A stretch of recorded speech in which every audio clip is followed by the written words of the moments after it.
अनंत काळापासून फुलणारी विविधरंगी विविध ढंगी फुलं आपल्या सौंदर्याने केवळ पक्ष्यांना किंवा कीटकांनाच नव्हे तर माणसांनाही मोहात पाडत आली आहे. काहींचा रंग, काही फुलांचा आकार, काहींचा सुगंध तर काहींचे सगळेच गुण आकर्षित करणारे असतात. एकूणच फुलं ही निसर्गाचा सर्वांग सुंदर भाग आहे. या फुलांचं आणि मनुष्याचं नातं अगदी आपल्या अस्तित्वापासूनच आहे. हार, गजरे, गुच्छ बनवण्यासाठी, फुलदाणी ठेवण्यासाठी फुलांचा वापर केला जातो. अलीकडे वाढत्या प्रदूषणामुळे नैसर्गिक घटकांवर भर देण्यात आल्यामुळे कुठल्याही समारंभात फुलांच्याच सजावटीला महत्त्व दिलं जातं. म्हणजेच फुलांचं एकूणच महत्त्व वाढत आहे. त्यामुळे स्थानिक फुल पिकांबरोबर परदेशी फुलांचीही लागवड वाढत आहे. आज आपण कोकणामध्ये फुलपीक उत्पादनाच्या असणाऱ्या संधी आणि त्याला असणारी आव्हानं याच्याविषयी चर्चा करणार आहोत. आपल्या सर्वांना माहिती आहे की फुलपीक किंवा फुलशेती जी आहे ती आता एक नवीन उदयाला येणाऱ्या शेतीमधलं एक विभाग आहे. आणि याचा आपण जर विचार केला तर महाराष्ट्रामध्ये फुलपीक म्हटलं की पश्चिम महाराष्ट्र आणि दक्षिण मध्य महाराष्ट्र याच्यामध्ये सांगली, सातारा, कोल्हापूर, नाशिक आणि कोकणातल्या भागामध्ये ठाणे आणि पालघर हे 2 जिल्हे प्रामुख्याने जे आहेत ते कोकणामधले समाविष्ट असणारे फुलशेती उत्पादनाचे जिल्हे आहेत. आपणा सर्वांना माहिती आहे की महाराष्ट्रामध्ये जो शेतकरी आहे तो आधुनिक पद्धती ज्या आहेत उत्पादनाच्या ह्या लवकरात लवकर आत्मसात करणारा आणि आधुनिक तंत्रज्ञानाची कास धरून स्वतःची प्रगती करणारा असा शेतकरी आहे. आपण जर महाराष्ट्रातील फुलपिकांचा विचार केला तर फुलपिकांखालील क्षेत्र जे महाराष्ट्रामध्ये आहे ते साधारण 15,000 हेक्टरच्या आसपास महाराष्ट्रामध्ये जे क्षेत्र आहे ते विविध फुलपिकांखाली आहे. आणि ही फुलपिके कोणती आहेत तर सर्वसामान्यपणे फुलपिकांचं वर्गीकरण जे आहे ते आपण 2 पद्धतीमध्ये करतो. एक जे आहे ते मोकळ्या हवामानामध्ये येणारी जी फुलपिकं आहेत ज्याच्यामध्ये गुलाब आहे, झेंडू आहे, शेवंती आहे, ॲस्टर आहे, ग्लॅडिओलससारखं पीक आहे किंवा सोनचाफा आहे. आणि याचबरोबर मोगरावर्गीय किंवा जाईवर्गीय जी फुलपिकं आहेत ज्याच्यामध्ये जाई, जुई, त्यानंतर नेवाळी आहे, सायली आहे, कुंद आहे यासारखी मोगरावर्गीय पिकं आणि जास्वंदीसारखं पीक जे आहे तेही फुलशेतीमध्ये मोकळ्या वातावरणामध्ये घेता येतं. आणि याचबरोबर नियंत्रित वातावरण जे आहे म्हणजे कंट्रोल कंडिशन ज्याला आपण म्हणतो तर अशा नियंत्रित वातावरणामध्ये आपण वेगवेगळी परदेशी फुलं पिकं ज्याच्यामध्ये जर्बेरा आहे, त्यानंतर ऑर्किड आहे, अँथुरियम आहे, कार्नेशन आहे यासारखी परदेशी जी पिकं आहेत ही पिकं आपण घेतो. कोकणचा विचार केला तर इथे भात पिकाबरोबर फळपिकांची लागवड मोठ्या प्रमाणावर केली जाते. व्यापारी तत्वावर मात्र आधुनिक फुलशेती इथे केली जात नाही.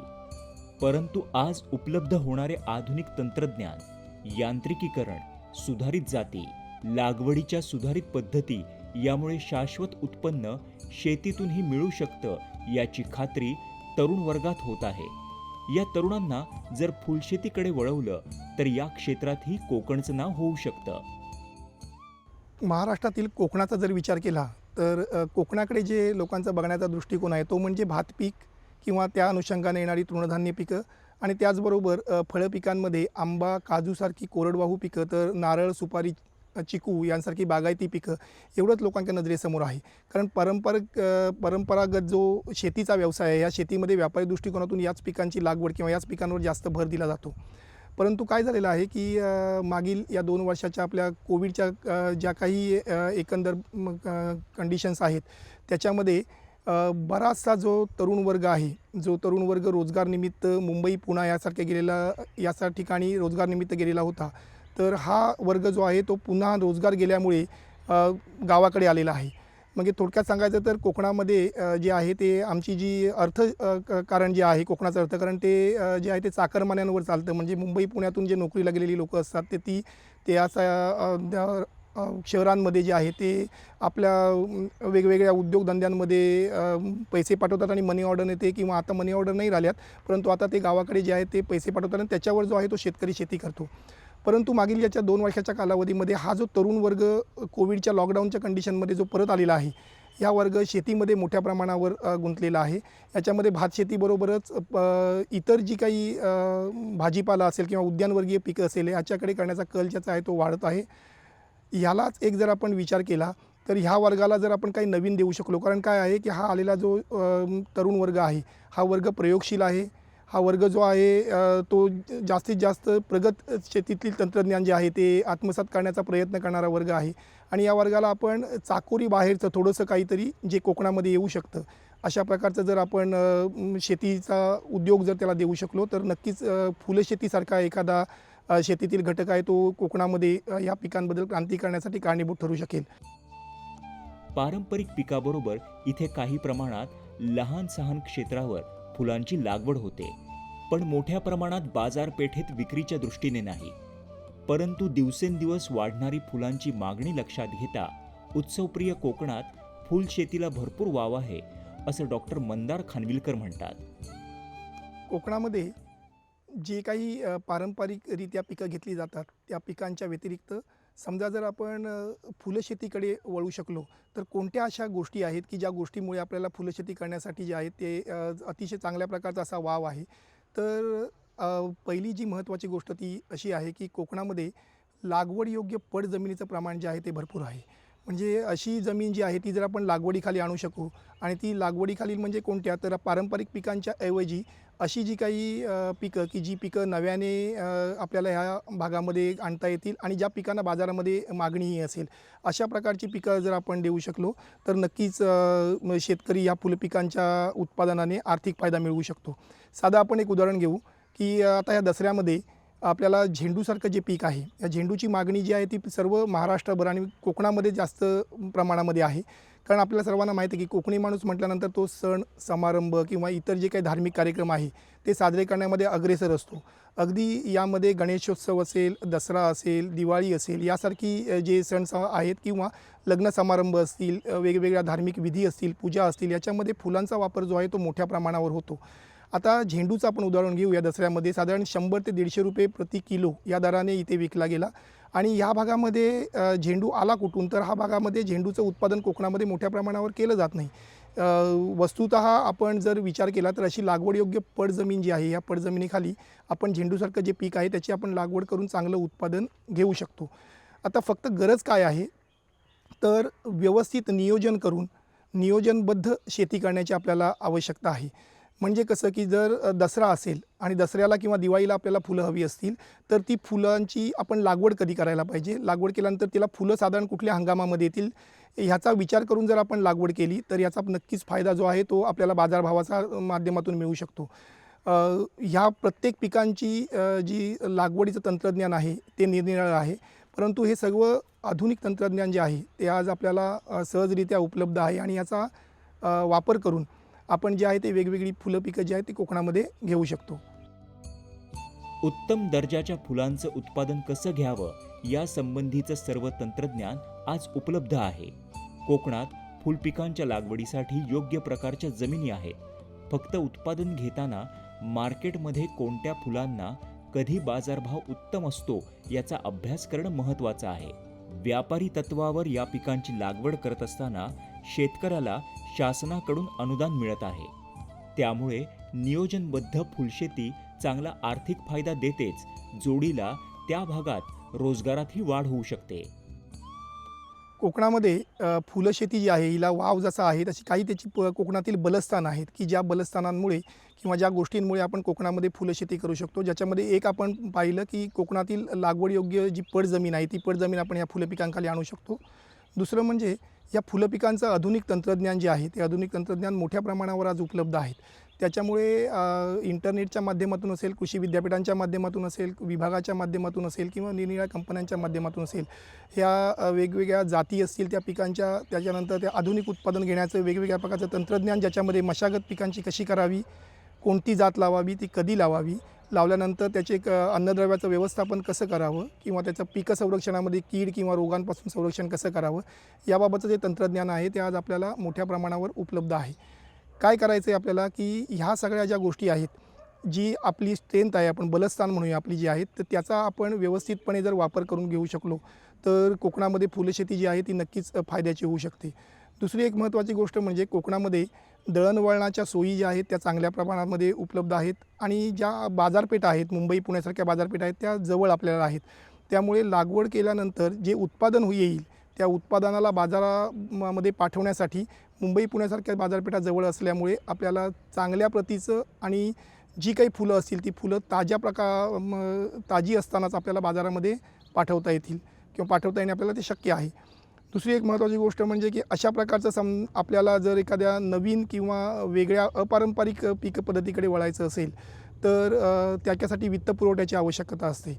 मग वेगवेगळ्या राष्ट्रीयकृत बँकांच्या माध्यमातून असेल, जिल्हा मध्यवर्ती बँकांच्या माध्यमातून असेल, कृषी विभागाच्या माध्यमातून किंवा आत्मासारख्या योजनांच्या माध्यमातून आपल्याला वेगवेगळ्या प्रकारचं अनुदान जे आहे ते अनुदान घेऊन आपण मोकळ्या वातावरणातील फुलशेती, त्याचबरोबर नियंत्रित वातावरणातील फुलशेती जी आहे ती व्यापारी दृष्टिकोनातून घेऊ शकतो.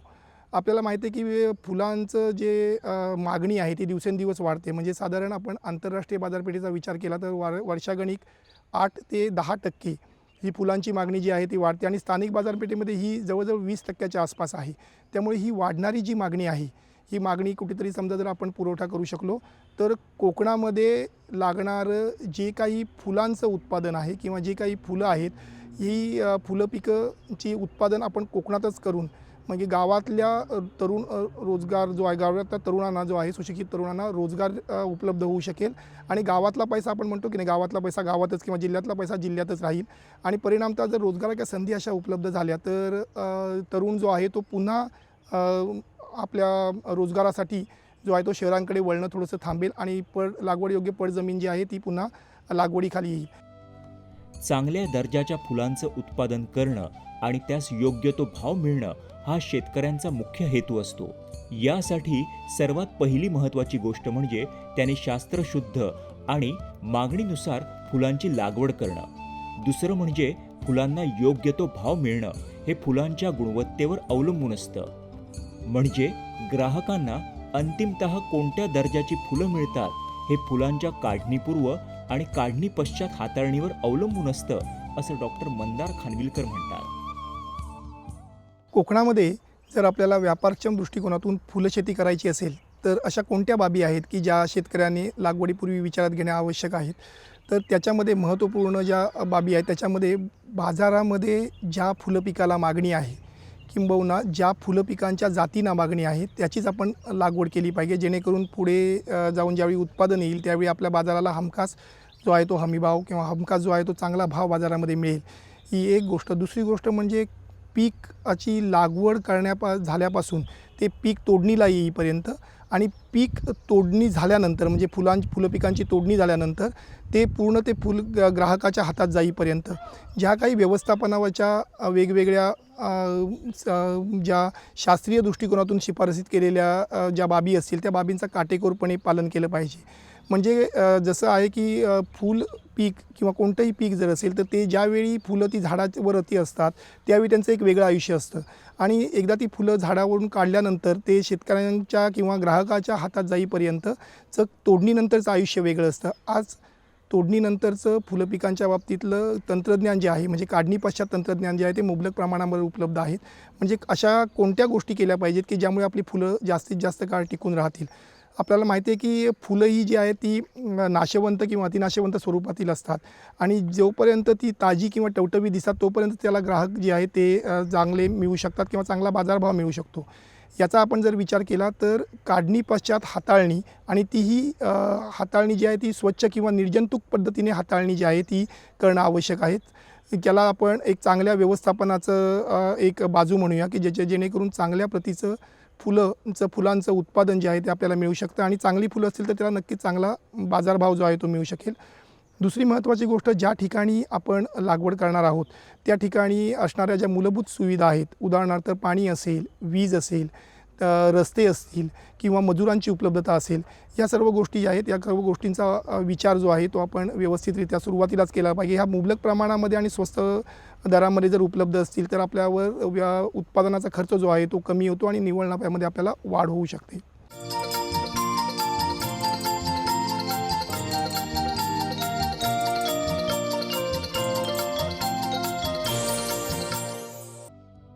एखाद्या पिकाची लागवड करताना त्याचं पुरेसं ज्ञान असेल तर चांगलं उत्पन्न मिळतं.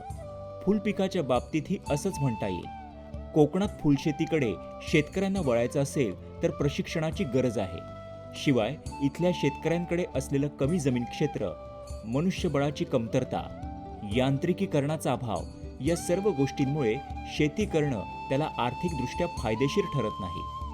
फुलशेती समोरही ही समस्या उद्भवू शकते, परंतु यावर समूह शेती हा प्रभावी उपाय ठरू शकतो.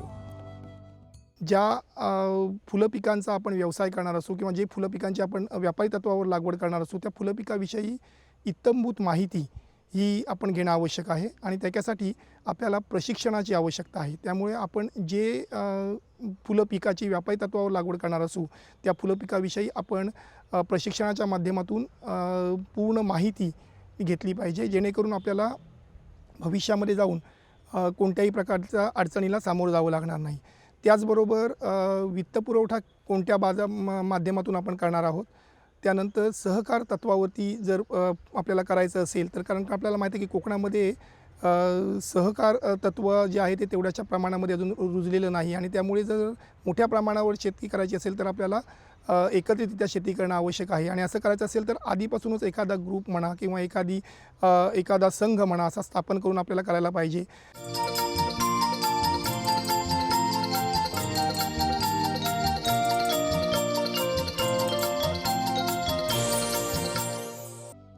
काढणी पश्चात शेतमालाचं आयुष्य हे जात आणि प्रजातीनुसार वेगवेगळं असतं. तसंच ते पीक व्यवस्थापनेतील आणि हवामानातील घटकांवर कमी जास्त होऊ शकतं. फुलं तर अत्यंत नाजूक, नाशवंत असतात. त्यामुळे त्यांच्या काढणीची वेळ, स्थिती, पद्धती, साठवणूक यांना खूप महत्त्व आहे. उत्तम प्रकाराने पिकवलेल्या फुलांना योग्य ते मूल्य मिळण्यासाठी त्यांचं वर्गीकरण आणि पॅकेजिंग करायला हवं. फुलशेतीसमोर असलेल्या या आव्हानांना सामोरं जायचं असेल तर प्रशिक्षण अर्थात गरजेचं आहे. म्हणजे सर्व गोष्टींचा अभ्यास करून शेतकरी फुलशेतीकडे वळले तर रोजगाराची चांगली संधी यातून निर्माण होऊ शकते. कोकणामध्ये फुलशेतीला असणाऱ्या ज्या आपण अजूनपर्यंत बाबींची चर्चा केली, ही सगळ्या गोष्टी त्याला संधी आहेत, वाव आहे. तरीही निश्चितच काही आव्हानंसुद्धा आहेत आणि या आव्हानांमध्ये आपल्याला माहिती आहे की रित्या जी आहे ती कोकणामध्ये फुलशेती व्यापारी तत्त्वावर केली जात नाही मोठ्या प्रमाणावर. त्यामुळे प्रशिक्षित मनुष्यबळ जे आहे या फुलशेती बाबतीत ते अतिशय कमी आहे. ही एक समस्या आहे. पण या समस्येवर आपण जे आहे किंवा हे एक आव्हान आहे, या आव्हानाचं रूपांतर जे आहे ते आपण चांगल्या संधीमध्ये करू शकतो.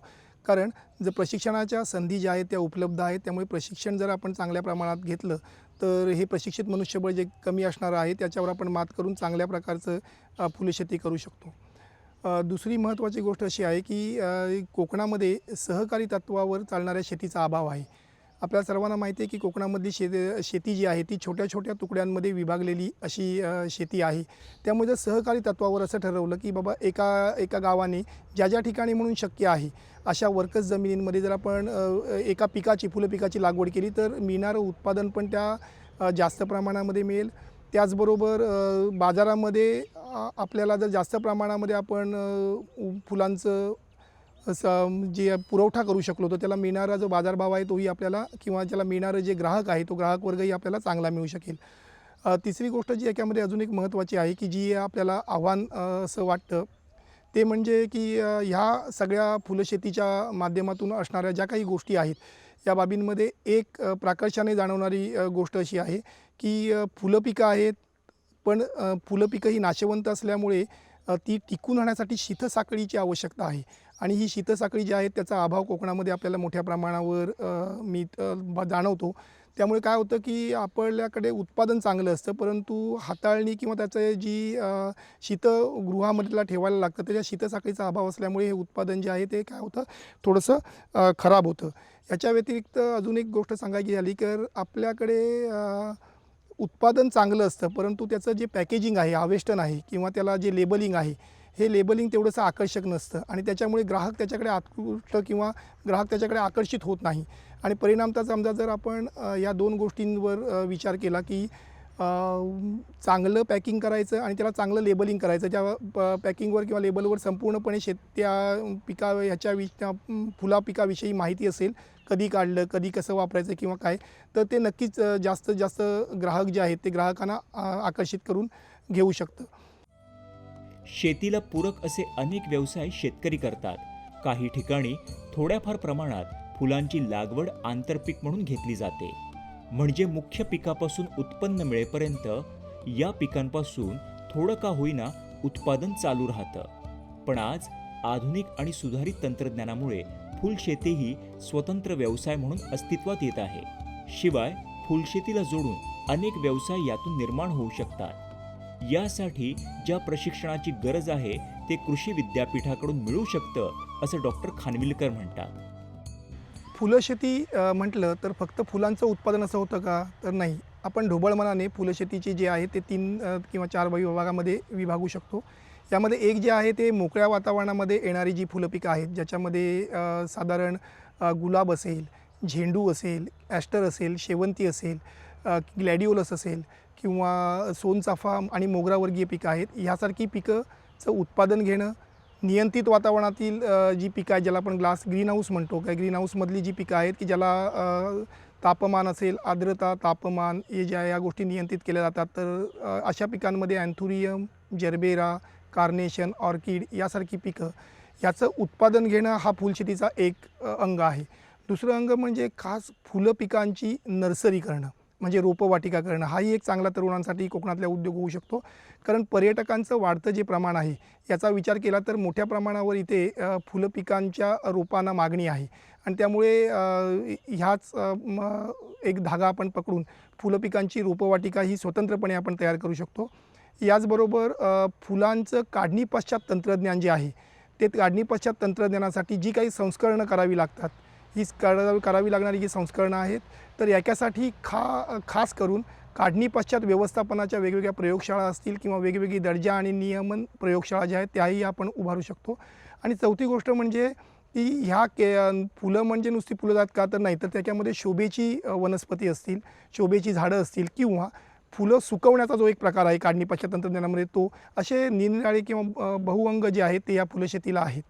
आता ह्या सगळ्याचा विचार करून आपल्या गरजेनुसार, आपल्या मागणीनुसार बाजाराचं सर्वेक्षण करून आपण एखादं फुलं पीक निवडलं तर कोणत्याही उद्योगधंद्यामध्ये प्रशिक्षणाला फार महत्त्व आहे. या प्रशिक्षणाच्या संधी ज्या आहेत त्या कोकण कृषी विद्यापीठ आहे किंवा इतर विद्यापीठं असतील. आमच्या कोकण कृषी विद्यापीठाचे कृषी विज्ञान केंद्र आहेत. प्रत्येक जिल्ह्यासाठी एक आहे. म्हणजे समजा जर आपल्याला पालघर जिल्ह्याचा विचार करायचा झाला तर कोसबाड येथे आहे. रायगड जिल्ह्याचा विचार करायचा झाला तर रोहा येथे आहे. रत्नागिरी जिल्ह्याचा विचार करायचा झाला तर आपल्याला लांजा येथे आहे. तर सिंधुदुर्ग जिल्ह्यासाठी किर्लोस येथे आहे. आणि याच्यामध्ये वेगवेगळ्या विषय विशेषज्ञ जे आहेत ते वेगवेगळ्या विषयाचे कार्यरत असतात. कोकणामध्ये मोठ्या प्रमाणावर फुलशेती व्यापारी दृष्टिकोनातून होत नसल्यामुळे जर आपल्यापैकी इच्छुक काही शेतकरी कोकणातले पुढे आले आणि त्यांनी सांगितलं की आम्हाला बाबा फुलशेती करायची तर आम्हाला प्रशिक्षण पाहिजे आहे, तर ह्या सर्व यंत्रणांच्या माध्यमातून आपण शास्त्रीय दृष्टिकोनातून चांगल्या प्रशिक्षणाचं जे आहे त्याचं आयोजन करू शकतो आणि त्याचबरोबर त्याच्या जे आहे त्याचा फायदा जो आहे तो त्या प्रशिक्षणार्थींना नक्कीच मिळेल. कृषी क्षेत्रात फुलशेती एक महत्त्वाचा व्यवसाय ठरत आहे. अल्पभूधारक असलेले शेतकरीही गटाच्या द्वारे एकत्रित येऊन फुलशेती करू शकतात. सध्या देशात आणि परदेशात ही फुलांना चांगली मागणी असून फुलांसाठी विविध बाजारपेठा खुल्या आहेत. त्यामुळे व्यापारी दृष्टिकोन ठेवून शेतकऱ्यांनी फुलशेतीकडे वळायला काहीही हरकत नाही.